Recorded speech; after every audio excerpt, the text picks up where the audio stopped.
Alô, amigos e amigas, estamos aqui mais uma vez com o nosso Negros Online, uma realização da nossa Universidade Zumbi dos Palmares, que está com vestibular em andamento para o segundo semestre. Venha, se inscreva e venha ter uma grande formação e, com certeza, um grande sucesso. E a educação é a chave transformadora, é o passaporte para o futuro. E a Zumbi dos Palmares está nesse caminho. Estamos aqui em rede com a nossa TVT, com a TV Zumbi dos Palmares e com o canal universitário. Venha junto conosco. Hoje teremos um debate muito intenso, de um tema muito forte para toda a comunidade negra brasileira, que diz respeito ao censo, que é uma ferramenta importantíssima para o planejamento. Um país que se planeja é um país que vai superar, vai entender os seus limites, suas dificuldades, seus gargalos, e vai superar, vai criar instrumentos para a superação dessas dificuldades. E nós temos a alegria de conversar hoje aqui no nosso Negros Online. Eu, Eloy Ferreira de Araújo, que sirvo aqui nesse momento de apresentador, para conversarmos com a professora Cleide Vitorino, professora da nossa Zumbi dos Palmares, e com o nosso professor de honra, de cultura, etc., que é o nosso Tobias da Vai Vai. Então, nós vamos conversar sobre o censo, o último censo. Nossa, foi tão difícil. Professora Cleide Vitorino, você viu como foi difícil para poder iniciar esse censo? O governo do Besta-fera, que já não deixou saudade alguma, ele se recusava a realizar o censo. Tinha pandemia, não tinha recursos orçamentários, dotação orçamentária para realizar o censo. Foi terrível. E só foi realizado o censo com a ação do STF, que bateu pesado e decidiu que teria que ser realizado o censo. Desde 1872 que se organiza esse instrumento de avaliação e de planejamento do Estado. E agora veria esse óbice por parte do Besta-fera, porque inteligência e cultura e informação não é o que os move. Os move são joias, são armas, são condutas reprováveis e que o Estado já deu um basta. Mas, voltando ao censo, nós precisamos tratar desse momento agora, que ainda temos uma franja a ser identificada, a ser pesquisada, que ainda não foi. Como a senhora vê isso, professora Cleide? Porque é uma situação complicada, se a gente não tiver a totalidade, ou perto da totalidade dos brasileiros e brasileiras, como o planejamento vai se dar? Como a nossa Universidade Zumbi dos Palmares, esse quilombo da educação, vai poder planejar mais professores e mais alunos para poder oferecer a cultura e a educação para o povo brasileiro? Vamos lá, professora. Olá, Eloy, né, nossa grande referência aí sobre a igualdade racial, principalmente, né, na elaboração do nosso estatuto. E Tobias, uma grande referência também, um cidadão consciente, né, um professor, um autodidata sobre aí as questões. Se faz necessário, meus nobres, justamente a questão do mapeamento, né, porque através do mapeamento populacional, nós poderemos, né, eu coloco poderemos, porque não é só a gestão pública, não é só o governo, não é só o presidente da República, requerer políticas direcionadas e, principalmente, políticas públicas direcionadas para aqueles que se encontram em vulnerabilidade. E, no caso, nós temos uma vulnerabilidade muito aí patente, que é a questão da vulnerabilidade histórica, né, quando nós falamos dos afrodescendentes, das pessoas negras. Então, o último censo, ele trabalhou justamente com essa questão da identidade racial, né? Teve que se fazer um trabalho bem profícuo sobre a questão da identidade, nos reconhecermos em razão das nossas plurietnicidades, entendeu? Em razão das nossas, e trazendo justamente a referência da nossa afrodescendência, trazendo a questão africana. Então, assim, um dos posicionamentos justamente do censo é isso, trazer um mapeamento no primeiro momento, né, dessa população que tem esse recorte negro e esse recorte negro intenso. Poxa, muito bom, professora. Você sabe, Tobias, que às vezes eu bebo água aqui e me pergunto assim, mas o que é esse copo? Esse copo é uma celebração do combate ao racismo, do combate à intolerância, que é o Vasco da Gama quando deu uma resposta histórica e incluiu os negros. Então, minha saudação com água. Nós vamos voltar ao censo. Tobias, o censo essa ferramenta é imprescindível para toda a sociedade, para as políticas públicas e para poder se conhecer o tamanho dos desafios que o país ainda tem para poder superar. Como você vê agora essa dificuldade de se retomar para poder se alcançar os 210, 216 milhões de brasileiras e brasileiros? Nós estamos lá perto da casa de quanto que se estima que vai reduzir? Talvez 10%, seria então uns 180 milhões? Como é que você vê esse tanto? Já era para ter sido concluído esse censo, mas, no entanto, será concluído agora quase que a fórceps, né, com o apoio de muitas organizações sociais para ingressar nas favelas, inclusive, as favelas que tiveram dificuldades. Como você vê isso, Tobias? Boa tarde, Eloy. Boa tarde, professora Cleide. Estou aqui um pouquinho, é segunda-feira, né? Sabe como é que é, né? Sim. A gente, toda a crítica que é feita ao governo anterior, a mim não me surpreende, porque ele entrou exatamente, aquele governo representava aquele pessoal do cercadinho, né? Aquele pessoal do cercadinho, aquele pessoal que é remanescente ainda daqueles escravagistas, daqueles que eram contra a independência, eles eram contra principalmente o trabalho assalariado. Então, nada me surpreende. Mas nunca é tarde para resolver o problema. Não adianta a gente ficar aqui batendo, sabe, chorando um defunto que já foi até enterrado. Já foi a missa de sétimo dia, de 30 dias, já foi embora. Então, depois que mataram a jiboia, jararaca, deita e rola. Eu acho que o caminho agora esse governo ele está mais próximo, né, das organizações sociais, porque é o que move esse país. É o que move esse país, é a base da pirâmide, né, são as colunas, né, as colunas que sustentam. Sem isso aí, não existe desenvolvimento, não existe justiça. Sem justiça social, sem combater essas desigualdades, a gente não vai a lugar nenhum. E a gente só vai conseguir ter uma noção de Brasil através do censo, né? Ele retardou bastante, mas agora você viu que descobriram a América, né? Descobriram a América, descobriram o fogo, a luz. Você coloca, como é que vai entrar na comunidade? Lá não dá para entrar as comunidades, tal. Lá, por que as comunidades cresceram tanto? Pela ausência do Estado, né? Sim. Ausência do Estado. Então, e como é que você vai resolver isso?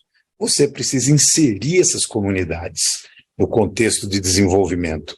Elas existem, né? E para eles era invisível, ou melhor dizendo, não é que era invisível, eles não queriam enxergar. Então, como resolver isso? Eu acho que o caminho é esse.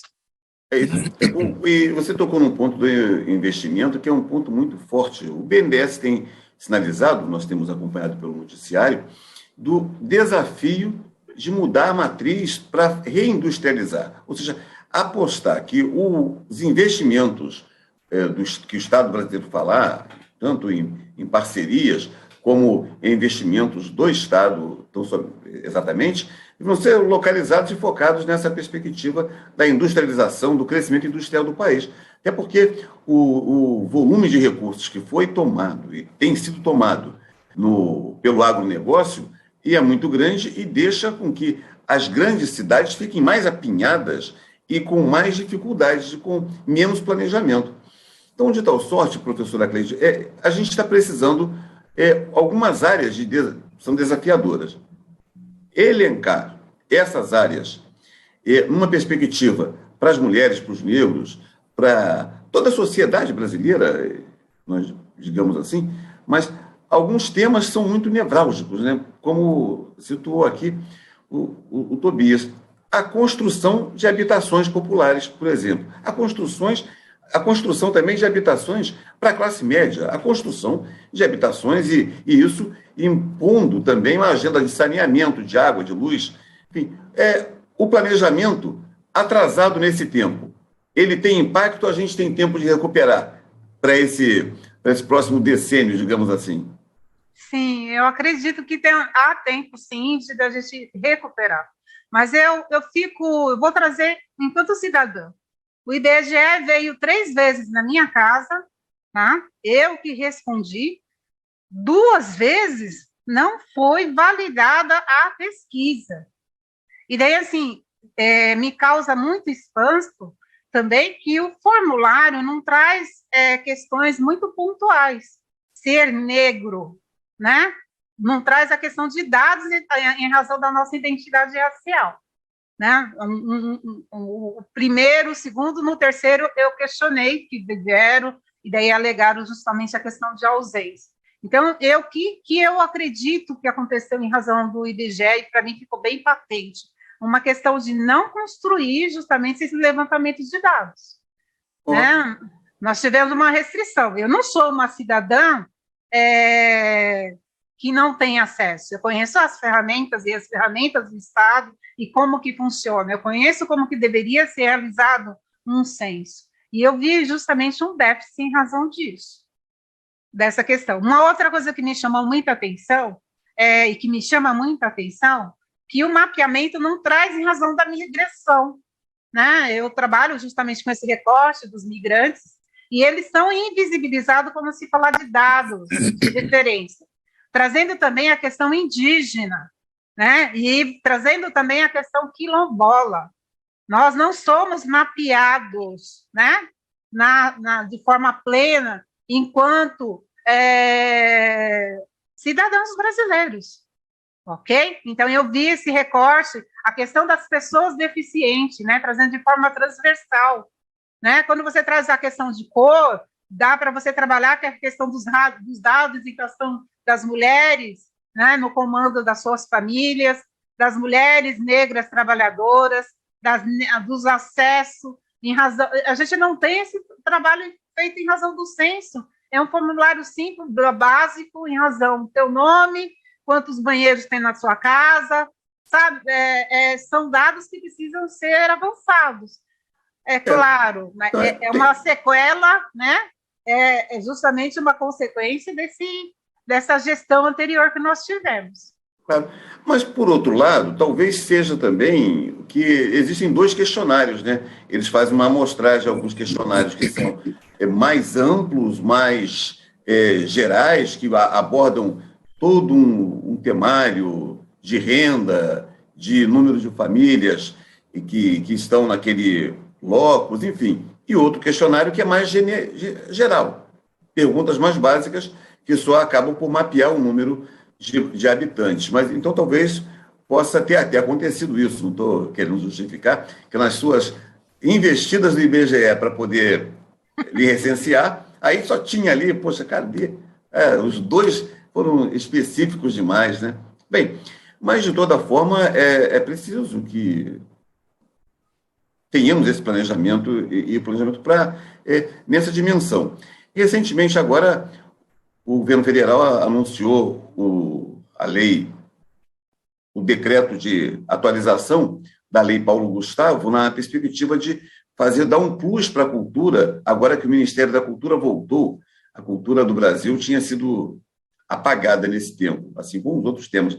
Mas aí, na cultura, o censo na cultura, ele tem andado, você tem acompanhado isso, Tobias? Você tem alguma informação de como no universo da cultura, do samba, tem sido chegado, os recenseadores têm abordado as famílias ou têm chegado para poder fazer esse censo e atualizar essas informações para a gente saber até quantos sambistas nós temos no Brasil. Né? Olha, nós temos um cadastro que sabemos quantos evangélicos, quantos católicos, nós queremos saber quantos terreiros, quantas mães de santo, quantas autoridades, quantas pessoas estão com as religiões de matriz africana e quantos sambistas nós temos. Por que não? Eu acho que até é mais ampla essa discussão, porque 80% da produção, eu estou arriscando aqui um número, mas mais de 50% mais de 50% da cultura, da produção cultural nesse país é feito pelas pessoas de baixa renda, o pessoal que está na base da pirâmide, ou seja, da classe média para baixo. Somos nós. Não só o samba, mas o movimento hip hop, a arte cênicas, Arte urbana, tudo, periférica. né? A questão da educação, a educação hoje, qual é o censo educacional? Eu acho que seriam pesquisas, eu acho que deveriam ser feitas pesquisas específicas, né? Porque aí está o calcanhar de Aquiles, né? do nosso Brasil, da solução dos problemas para resolver as desigualdades sociais. Você vê hoje na questão da educação, a referência hoje dos nossos jovens, dos nossos adolescentes, nossas crianças, são aqueles artistas que ele vê na televisão, que são bem-sucedidos, eles acham, ou um jogador de futebol, eles desconhecem os nossos heróis intelectuais, os nossos professores, os nossos cientistas. Vou citar uma aqui, professora Sônia Guimarães, a primeira mulher negra a ser doutora em física. Será que essa negradinha, será que ela é menos conhecida ou mais conhecida que um cantor de rap, que um sambista? Entendeu? O pessoal, de repente, sabe quem é o Tobias da Vai-Vai, mas não sabe quem é a Sônia Guimarães, não sabe quem é o professor Silvio Almeida, não sabe quem é a Olívia Santana, e por aí vai. Né? Não sabe quem é Eloy Ferreira, não sabe nem que existe, de repente, né, muita negadinha, não sabe que existe uma secretaria que cuida dessa questão de amparar, né, de orientar as pessoas negras, que nós temos uma secretaria específica, um ministério, né, dos direitos humanos, né, temos um ministério. enfim. E na questão cultural também, acho que seriam pesquisas. Eu acho que essa pesquisa do IBGE, esse censo, ele é um censo global, mas eu acho que deveria ser feito um censo à parte na educação nós temos e na o cultura. censo, nós temos a pesquisa PNAD, né, que é a pesquisa de amostragem de domicílios, que dá também um recorte de informação. Dá um recorte, mas pequeno. Porque a educação e a cultura ela tem que caminhar junto. Então, mas nós temos um censo, me perdoe, meus nobres, mas não, claro. Nós temos um censo específico, né, na educação, isso. Mas aproveitando o censo global, né, esse censo que todos nós estamos participando, ele deveria trazer esse recorte também, porque ele dá subsídio para esses específicos. O que a gente tem é justamente censos realizados que eles não se conectam. Quantas crianças estão fora da escola? A gente não sabe. Isso está colocando aqui para mim até assim uma provocação para chegar aos ouvidos do nosso reitor. A nossa Zumbi dos Palmares, essa referência de inclusão da comunidade negra para a educação superior, poderia fazer um curso de geografia. Nós tivemos um dos maiores geógrafos da história do nosso país, foi Milton Santos. Olha, por que não? Por que não um curso de geografia? Porque nós precisamos ter negros geógrafos que consigam entender a geografia humana, não basta a geografia dos mapas geográficos territoriais, né? Mas a geografia humana, a geografia social. E precisamos de ter, até para poder ter um recorte específico de sensibilidade para dizer, aqui são indígenas, aqui são quilombolas, aqui são... enfim, ter esse cenário bem identificado no censo, mas a educação, ela é a ferramenta principal, né? Sim. É o passaporte que a gente quer. Bem, eu estou animado de ver que o retorno está em curso. Né? Estamos retornando para a educação, dando força, retornando com... Agora, o Tobias também tocou um tema, é o ensino básico. Esse ensino, essa reforma de ensino que foi feita no governo do Besta Fera tem que ser colocada no arquivo de Boca Redonda e tem que se iniciar um novo valor de educação. Não é um valor civilizatório, humanitário, de solidariedade. Não é um valor de ordem unida, de milicada. Não, isso não dá. Então, a gente precisa ter isso também presente. A pesquisa pode apontar isso. Então, eu queria ouvi-los, então, no final, sobre o seguinte. Desde 1872, o primeiro censo, né? Até aqui, Nossa. A comunidade negra cresceu. Eles achavam que nós acabávamos. José Bonifácio falou, eles vão acabar um dia, vai ficar tudo, vão proibir de entrar negro aqui e vai acabar. Não deu certo, ele estava errado, né? Então, nós estamos aqui respondendo por 54% da população brasileira. Esperamos que agora o censo confirme essas informações. Como vocês veem, então, nessa vibe da educação, do censo de lá, aqui assim, um apanhado, Cleide, como é que você vê? Eu quero dizer o seguinte, dos avanços, o que o censo deu de lá até aqui, o que ele pode nos ofertar para o futuro com essa caminhada agora nas favelas, que está agora é o finalzinho, né? Onde estão dizendo que tem mais dificuldades para poder recensear. Então, vamos lá. Como é que a gente vê? Seremos vitoriosos nessa trajetória final do nosso censo e a nossa população chega a 220 ou fica nos 210?